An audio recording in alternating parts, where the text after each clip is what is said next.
Hello and welcome to the Katie's Arms, for which I'm 2 minutes early, although in some regards I'm actually, I think, 24 hours late, am I? I'm supposed to do Katie's Arms, or our deal was that I was doing these on a Friday at 8 o'clock UK time. We're now on a Monday and it is 9 o'clock. So I'm guessing what we're saying here is my scheduling is a little bit off. I do apologise for that. I was absolutely running on the road, not just running, but flat out. And so I didn't quite make our time slots. But right now I've escaped for a half an hour to myself so that I can be with you guys. And I guess first up is that I hope everyone's doing all right. Thank you so much for being part of this Instagram family. You'll know if you're a regular attender to the Katie's Arms, this is really supposed to be your platform and your Instagram account, so that you can all find each other and know that you're not going absolutely mad in all the bloody madness that you're surrounded by, and that there's other people who do think just like you.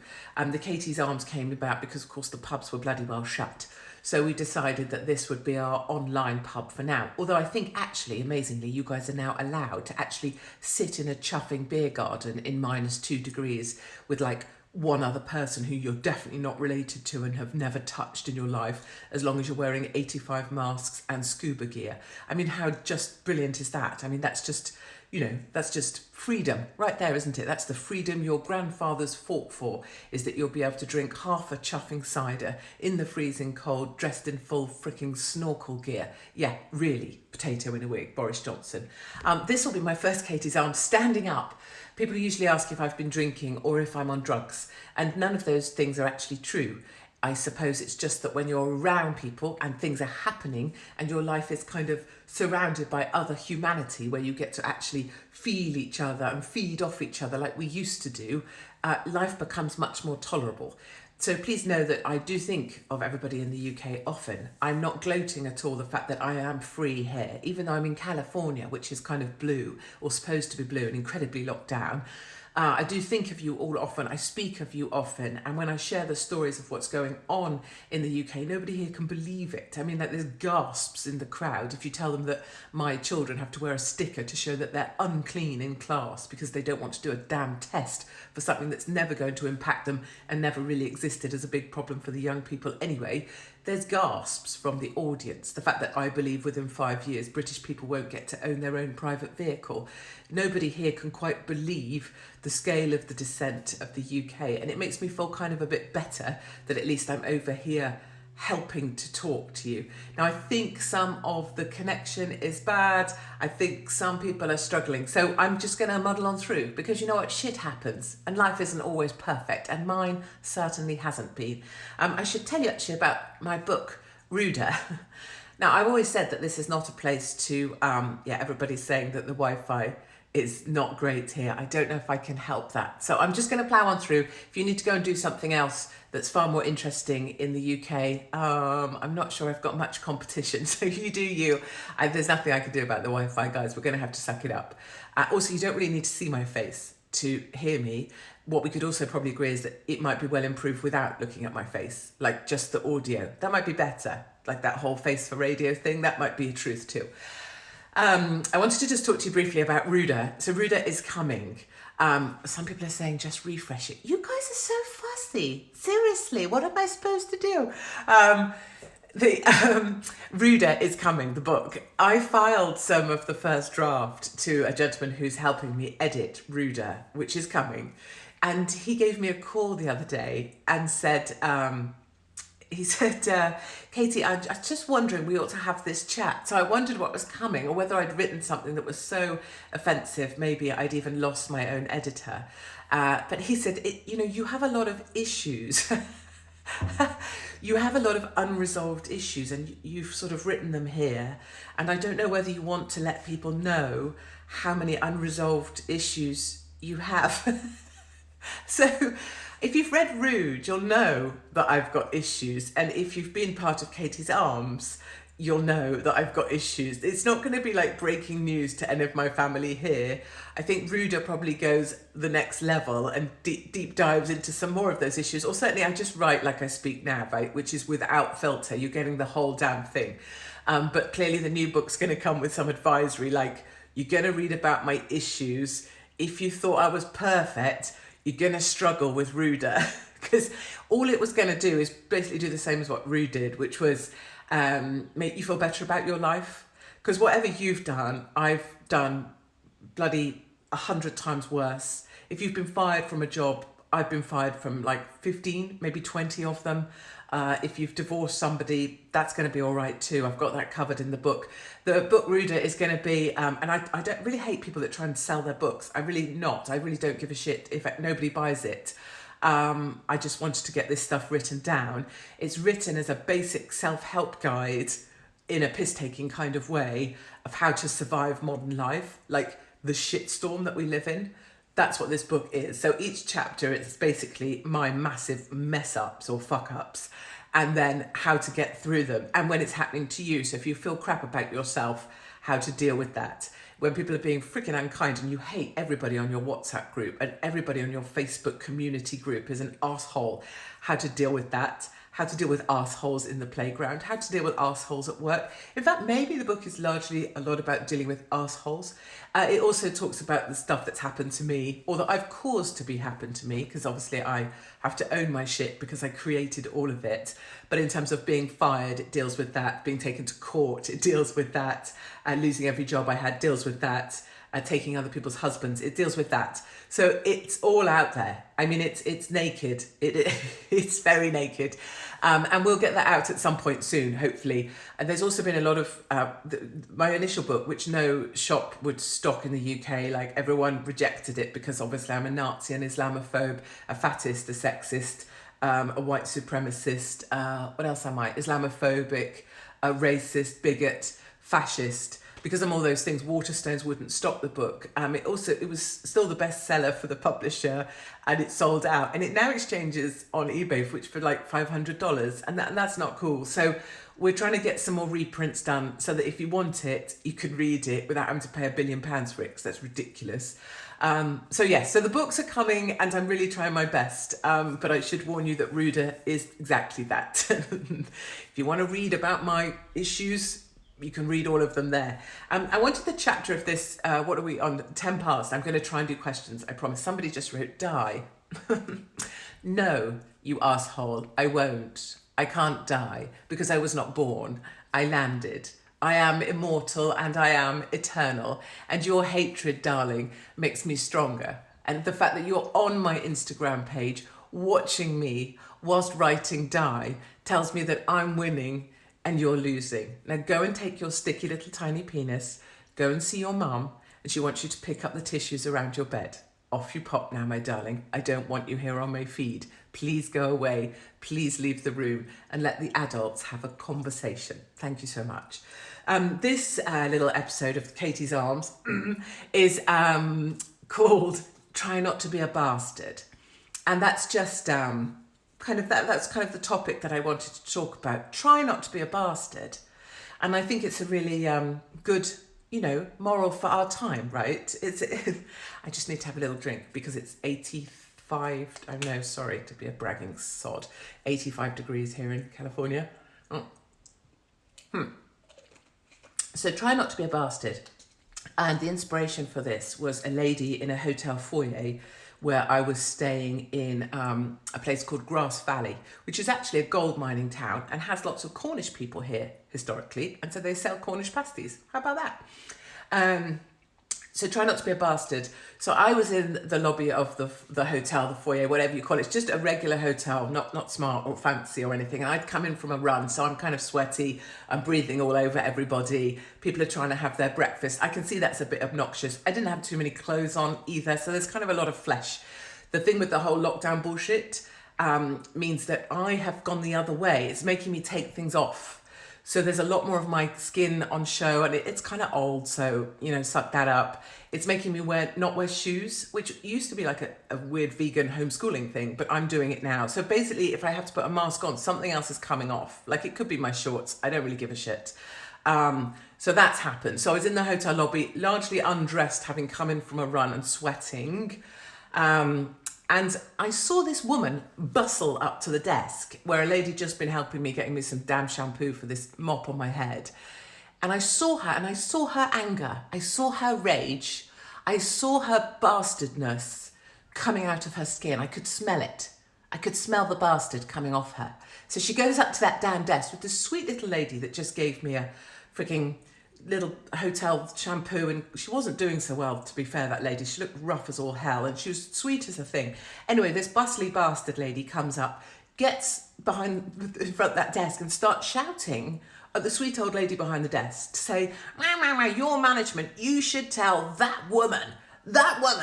And as soon as I heard that, I thought, right, not having that. So I'm now going back in. And all I'm trying to do at this point physically is I want that woman away from the desk. I don't want her imposing her bastardness on someone else.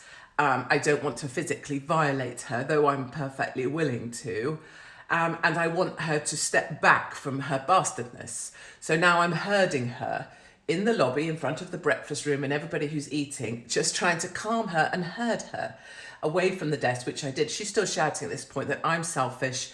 I don't care about other people. Everybody else is going to die. People are sat there eating their breakfast because with the COVID, as we know, is a very sophisticated seasonal flu, very sophisticated. It knows that when you walk into a restaurant, it can't possibly infect you if you've got your mask on. But if you sit down and take your mask off, the COVID knows that it mustn't come anywhere near you. Anyway, they're all sat there not eating.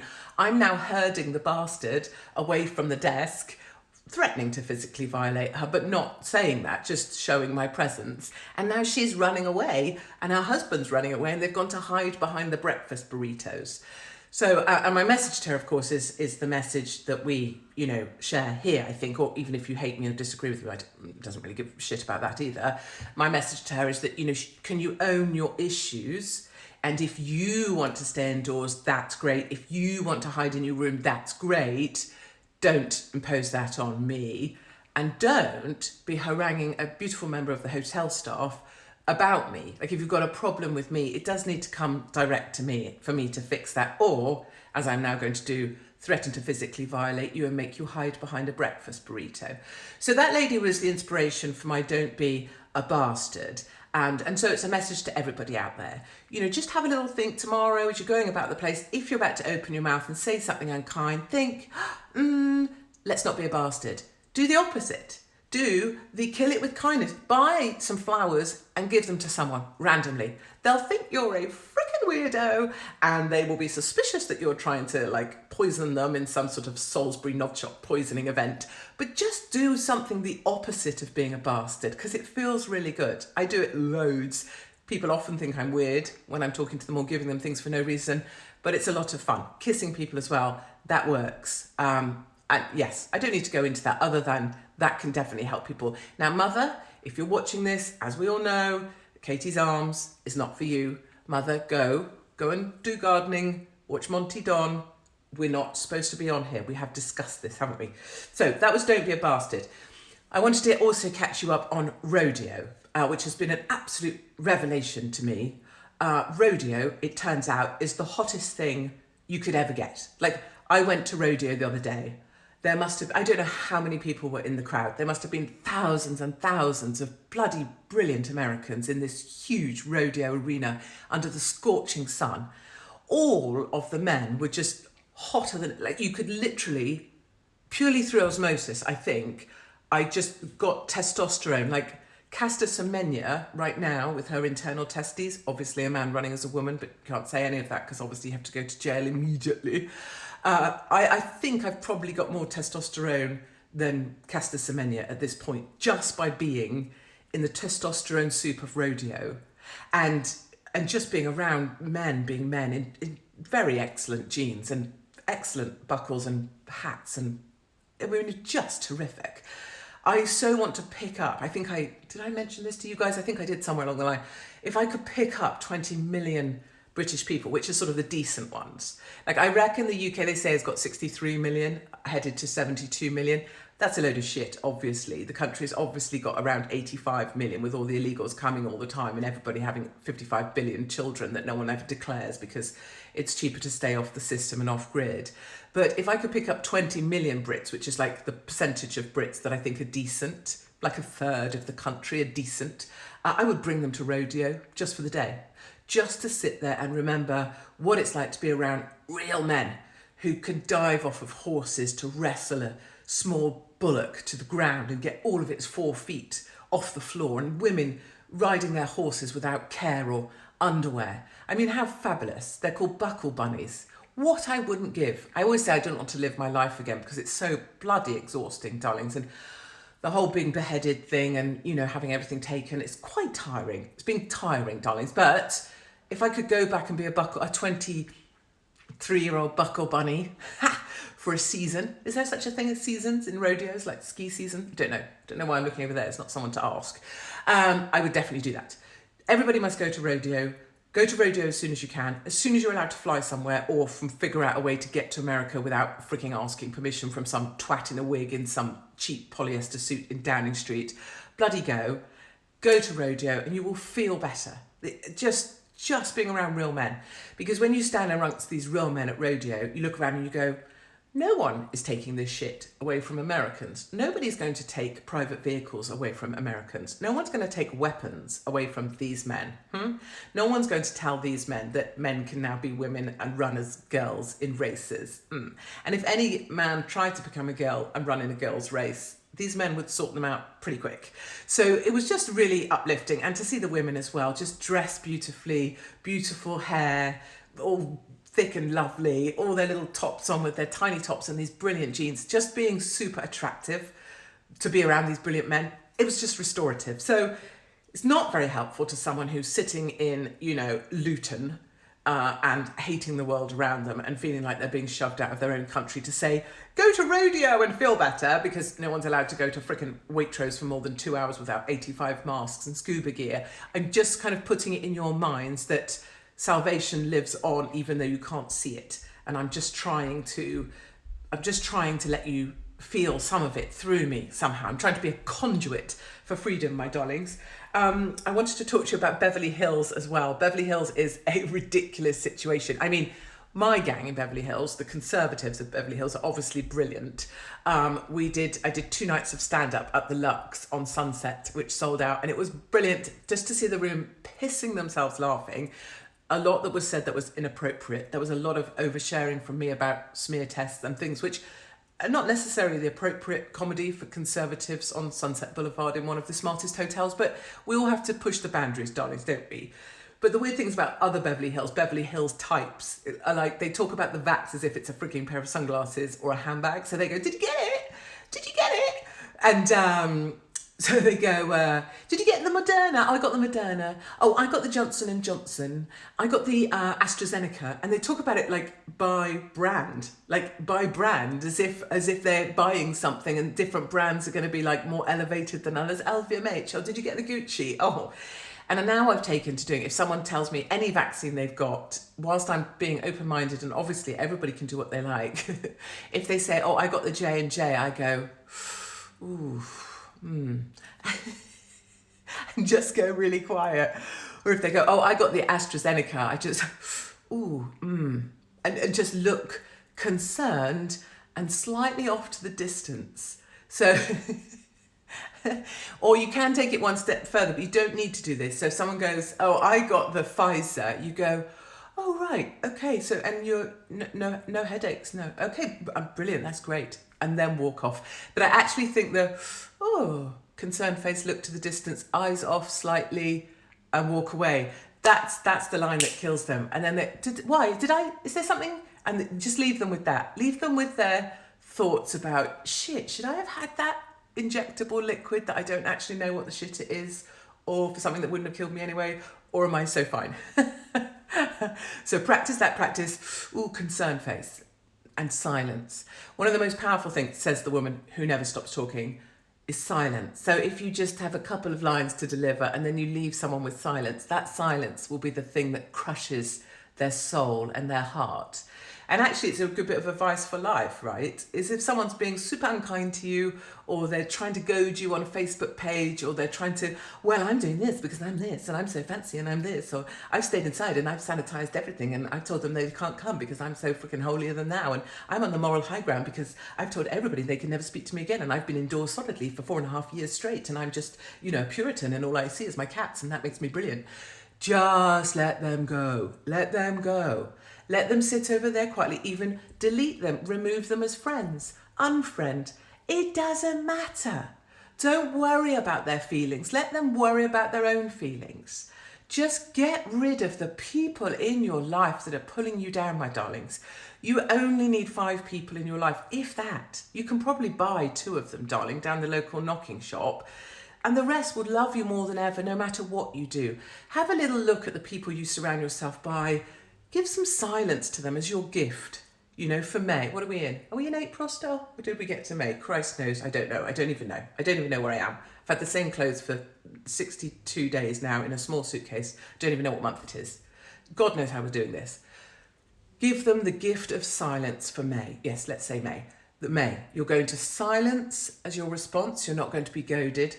You're not going to be drawn in to angry conversations with dickheads or bastards.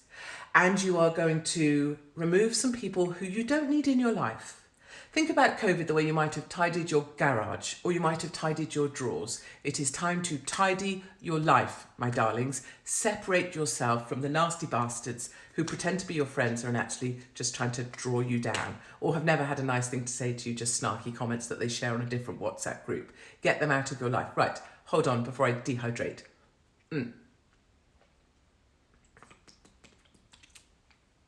So, yes, I can down a pint pretty quickly. I needed to tell you a couple of other things that I wanted to share with you. Oh, and I've done a very grown-up thing as well. I've brought books.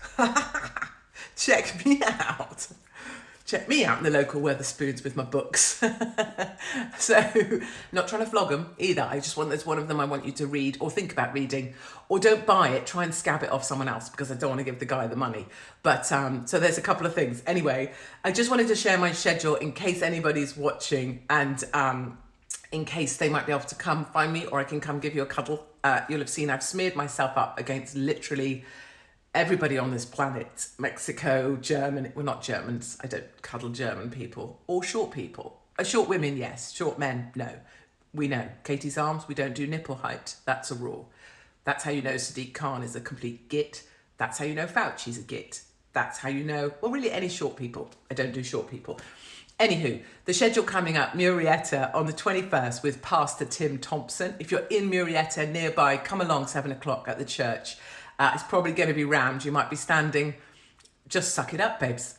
Suck it up. We can all stand. That's why you got legs. That's why you got feet. Suck it up. We don't need a chair. We weren't born with a chair on our ass, were we? That's the 21st. Then I'm headed to LA for a stint. I'm hoping to get out to Long Beach. So if you're on Long Beach on the 2nd of May, I don't know if it's daytime or evening. I'm trying to get to you there. If it's daytime, then expect me to be more or less nude, to be honest. And if that puts you off, again, stay home, own your issues. And from LA, I'm going to spin to Florida. So Florida, May, I'm in Florida. And if I'm near you, come see me, I will find you. Local groups are joining together to try and get me in, get me heard. I'm cheap as chips to keep. I'll sleep anywhere. I'll eat anything. So I'm not one of the arsehole speakers that charges loads of money and stands in a posh conference room, expects everyone else to come to them. All right, boys? Shapiro, you hear me? Yes, studio monkeys. So Florida for most of May, headed to DC for a bit to see my favourite congressmen and women, Boebert, Marjorie Taylor Greene, Louis Gohmert, LaMalfa, Good Eggs, and maybe try and take down some of the ridiculous fencing around the Capitol, or maybe go and, make a few of our National Guard, well, America's National Guard, feel better about the fact they stood there for absolutely no reason whatsoever, but because Biden's a pillock, demented and doubly incontinent. And then I think there's going to be some kind of grand finale, and I don't know if it's the end of this trip. They'll probably arrest me when I get back to the UK anyway, so come visit me in prison. We could do some prison gigs. What a great idea. Okay, this is a great idea. So if you are a prison and you're expecting me, let's talk venues. We could do some great stuff in prisons. You have those central things with the ceilings with the wire. that's going to work. I just need a speaker system, really, and a wine. So let's do some speaking engagements in British prisons. How cool would that be? So like I've been banned from everywhere. I'm not allowed to do an event anywhere because Antifa come and burn it down or rape the owner of the venue or whatever. I'm banned from Wales. I'm banned from South Africa. I'm banned from Twitter. I'm banned from PayPal. But if I got put in prison and we could do events in prison, that'd be epic. Someone's asking how tall I am. I'm 5'8" tall. I don't know what my body fat is, but yes, we can agree it's not high. Yes, I definitely eat. I eat loads. I've just eaten what have I just eaten? Eggs Benedict. It's just that I burn it. And this morning I've been running around in California in the wildlife, hopping over snakes and diving through waterways and God knows what. So it just comes off. I do eat. Don't concern yourselves. Colorado, there's a big finale event in a massive venue with a bar, and the owner doesn't serve Democrats anymore because they nearly bankrupted his business with lockdown, and so it's going to be glorious. I don't know if that's the send-off, but if you can get to Colorado, I promise you that one's going to be off the hook, and we're going to get tickets up for that shortly. I don't think we're going to have enough tickets. I don't know if we can maybe do a 2-nighter. I don't know. Right. So I just wanted you to know two things. One, recall Newsom from one of my husbands, Kevin Kiley. He's a Californian legislator. I don't have legislature. He's in the legislature, so he's a legislator. Is that right? Yes, he's an assemblyman. Anyway, he's also my other husband here. I love him deeply. This isn't Kevin. This is the dickhead, Gavin Newsom, who's going to be recalled because 2.2 million brilliant Americans recalled his ass. And so he should be fired, and he will be fired. And it's utterly brilliant. And I love every single one of you that signed that petition. And I love the gentleman behind this, Kevin Kiley. He's an absolute legend. And I will bring you much more of Kevin as soon as I get my hands on much more of him. And then the other thing, this is quite important. This is the grown-up moment. I'm 5'11" and a half. That's okay. That's okay. I just can't do whatever this is. Where are my nipples? There. It's a bit weird. I guess them lower than they were. That's a weird thing to do. And also, oh yes, the helicopter willy thing. Not that that's related to my nipples, but so this is my nipple height here. And if you're below that, I can't speak to you. I can't. Not if you're a man. And even if you've really worked hard on your arms, no. Helicopter willies, yes, don't send the pictures. So although I joked about it, and helicopter willies are definitely something everybody should do. Definitely do that. Definitely don't send me pictures because you can end up in a load of shit. And I don't want that for you, darlings. Leave that to me. Leave the prison stuff to me, darlings, because I really don't give a damn. So this is the homework, my darlings. Don't buy it because we don't want to give this bastard any money.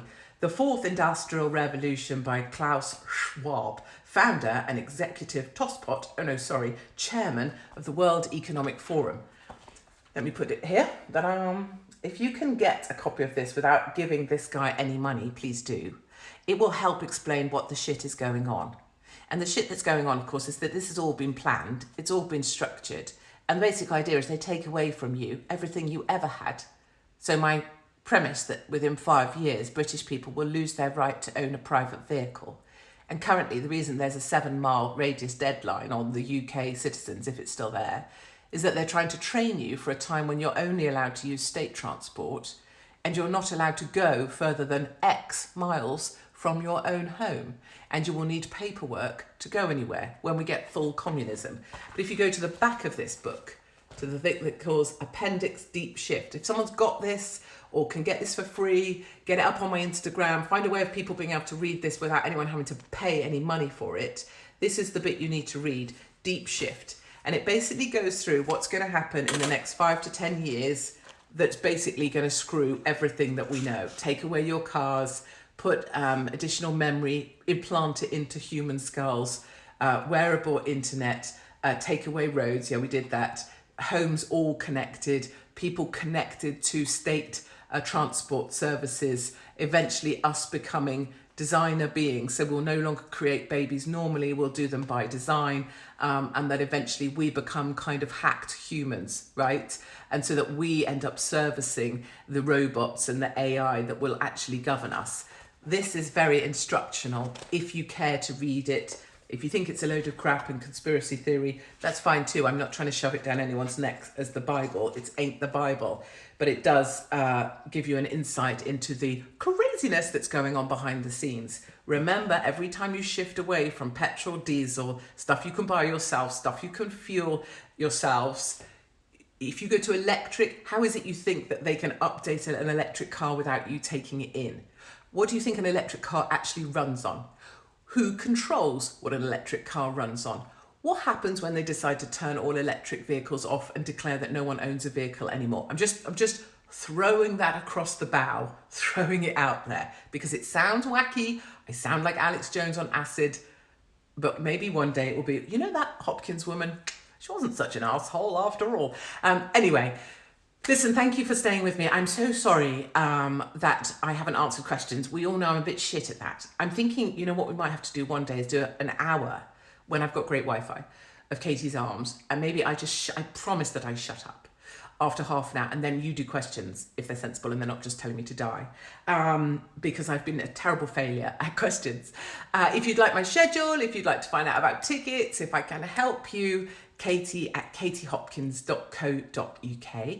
And meanwhile, of course, the theme of today, as we'll remember, was don't be a bastard.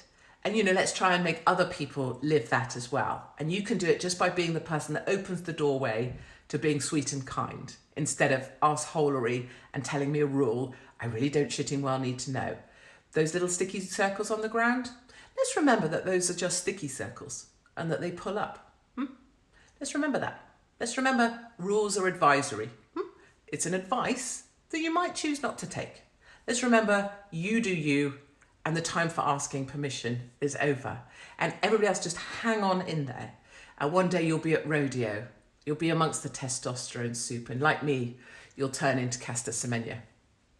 It's really something to look forward to. Okay, lots of love to everybody, and I'll catch up with you on the road very soon.